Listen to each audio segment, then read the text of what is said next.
Hello guys, welcome back to our channel learn with Payal. क्या आपको पता है श्री राम जन्म की कथा क्या है? अगर नहीं तो आज के वीडियो में हम वही देखने वाले हैं। चलो तो फिर आज के हमारे वीडियो को शुरू करते हैं। एक बार अयोध्या के राजा दशरथ ने पुत्र प्राप्ति के लिए यज्ञ किया। उनकी इच्छा थी कि सभी लोग इस महान यज्ञ में भाग ले, इसलिए राजा ने सभी ऋषियों और विद्वानों को निमंत्रण भेजा। नियत दिन पर महाराज दशरथ अपने मित्र गुरु वशिष्ठ, रिंग ऋषि और अन्य विद्वानों के साथ यज्ञ मंडप पहुंचे। इसके बाद यज्ञ की विधिवत शुरुआत हुई। मंत्र, जप और पाठ जैसे सभी अनुष्ठानों के साथ कुछ ही घंटों में यज्ञ पूरा हो गया। राजा दशरथ तब सभी ब्राह्मणों, विद्वानों और अतिथियों को धन और गाय आदि का उपहार देकर सम्मान पूर्वक चले गए। उस यज्ञ में प्रसाद के रूप में खीर बनाई गई। उस प्रसाद में पुत्र प्राप्ति का वरदान था, जिसे खाकर तीनों रानियां गर्भवती हो गई। कुछ समय बाद चैत्र मास की शुक्ल पक्ष की नवमी तिथि को राजा दशरथ की पहली पत्नी यानी महारानी कौशल्या ने एक संतान को जन्म दिया। उस बच्चे के चेहरे पर इतना तेज था कि हर कोई देख सकता था कि वह कोई साधारण बच्चा नहीं है।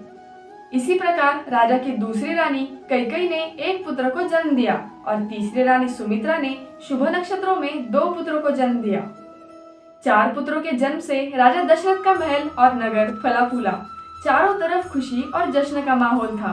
सभी लोग खुशी से गा रहे थे और नाच रहे थे। इस प्रसन्नता को देखकर देवता भी पुष्प वर्षा करने लगे। उत्सव में शामिल होने के लिए कई ब्राह्मण भी पहुंचे और राजा दशरथ के पुत्रों को आशीर्वाद दिया। खुशी से झूम रहे राजा दशरथ ने ब्राह्मणों को खूब दान दिया। फिर अपनी खुशी जाहिर करने के लिए उन्होंने प्रजा और दरबारियों में भी धन, रत्न और आभूषण बांटे।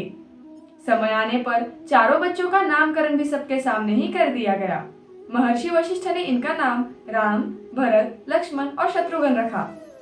समय बीतता गया और धीरे धीरे ये चारों बच्चे बड़े हो गए।